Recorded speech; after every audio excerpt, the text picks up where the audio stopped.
No, it was really cool. That was like one of the first meetings I've had with the head coach, so that was kind of interesting. And yeah, I mean, just going back and forth was awesome. And I mean, everybody on the staff was really in the room, so yeah, just really good experience overall. And, I mean, we had a few more meetings. I had met with them at the Senior Bowl as well, so it wasn't the first time.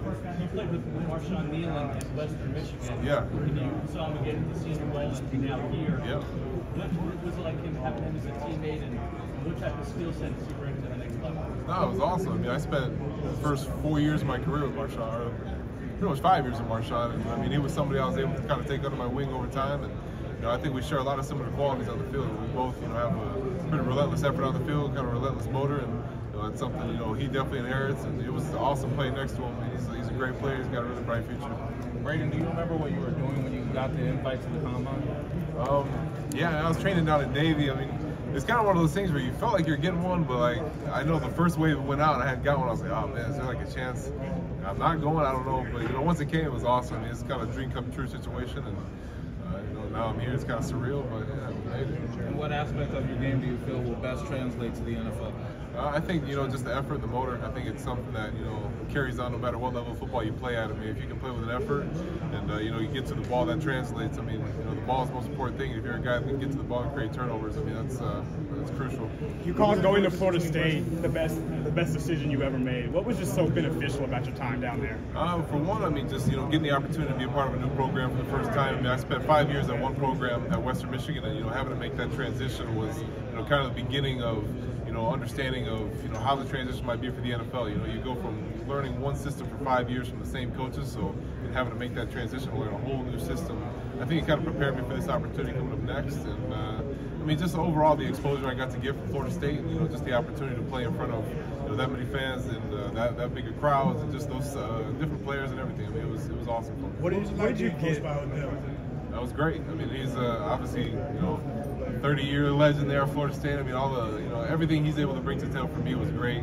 And it was better because he didn't treat me like a young guy. I mean, he understood my situation. I was a 6th-year senior going in there, and he just treated me more just like a vet. And he understood what I needed to work on. We still worked on a lot of technique things, but he still was able to bring me into practice every day and find something to get me better at. What did you get out of playing for a team that was so successful and won as many games as you did this year? It was awesome because I mean that was the first time in my career that I'd been a part of a winner, and being able to get exposed to those type of that culture that Coach Norvell established at Florida State, and, just everything that came with it from. I mean, really just the exposure in total, and being able to play with that group of guys. I mean, there was a ton of talent. I mean, as you know, there's 12 of us here right now, so just being a part of someone's talent was the best part about it. Hey, based on the watch that last game from the sideline, the way it transpired.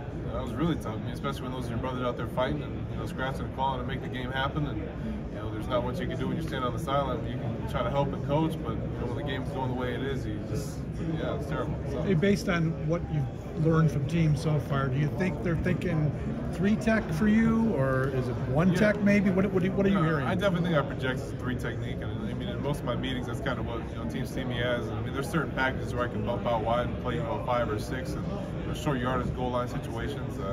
I don't necessarily project as a 1 technique, but passing situations, 2nd and longs, 3rd and longs. I mean, you can easily rush in the A gap. I mean, you're not needed to be a run stopper in that situation. But yeah, I think across the board, I think I bring a lot of versatility that I'll be able to fit in kind of anywhere, in any situation. What's it mean for you to be back having this moment here at the Combine in your home state?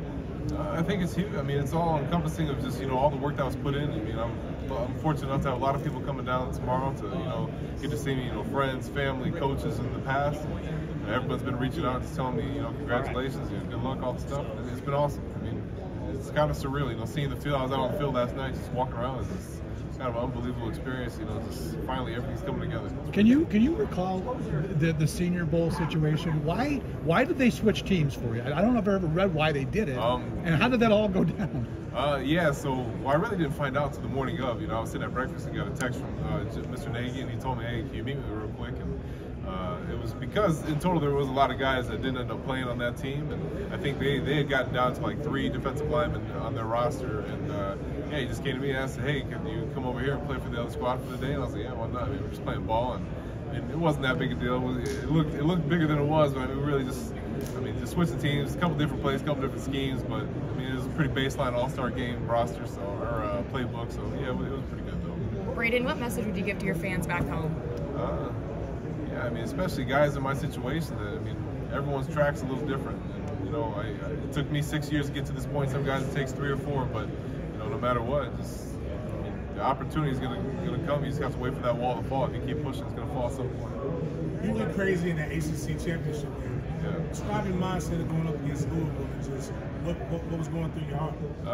Yeah, I mean, I think it's kind of the same mindset you go into every game, except you know, it's kind of the same thing I just talked about. You never know when your opportunity is going to come, when you're going to get the chance to have a game like that. It's something that just kind of happens, and you know, once I made that first play, I mean, it was like second play of the game. Once I made that, like, yeah, the juices get flowing a little different. Like you get the different vibes start setting in. You're like, okay, yeah, like we can take this game over. And I mean, I think as a defense, we kind of knew going into that game that we were down to our third-string quarterback, and there's nothing against him. It's just the situation we're in. We knew we had to step up. We knew that, you know, it was going to be on our back to win that game. And you know, it wasn't just me. It was a total defensive effort. I mean, you can look at the stats, but it was a really good effort by everybody.